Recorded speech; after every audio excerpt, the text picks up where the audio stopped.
नमस्कार दोस्तों, आयुष केंद्र से मैं सुखदेव जोशी।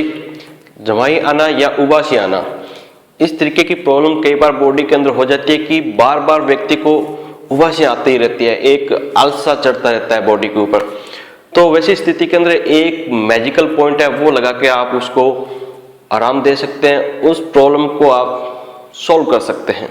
इससे पहले आपको जरूरी सूचना ये दे दें कि अगर आपने फेसबुक पर आयुष केंद्र ग्रुप में अभी तक हमें ज्वाइन नहीं किया है तो वहां जाके आप ज्वाइन करें, ताकि वहां से आप जो भी जानकारी चाहिए आपको तुरंत वहां से मिलेगी। वहां डॉक्टर्स की टीम है, वो काम कर रही है।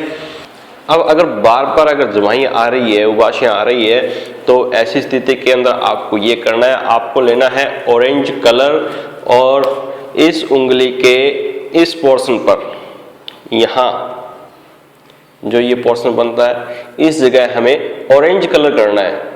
इस जगह हमें ऑरेंज कलर कर देंगे तो आपकी ये प्रॉब्लम है उसके अंदर आपको बहुत जल्दी आराम मिलेगा। ये जानकारी आपको कैसे लगी कमेंट बॉक्स के अंदर कमेंट करें और साथ ही इस चैनल को सब्सक्राइब करें, ताकि आपको आने वाले वीडियोस की नोटिफिकेशन टाइम पे मिल ले। इसके लिए आप बेल आइकॉन को जरूर प्रेस करें। मिलते हैं नेक्स्ट वीडियो में नई जानकारी के साथ, तब तक जय हिंद जय भारत।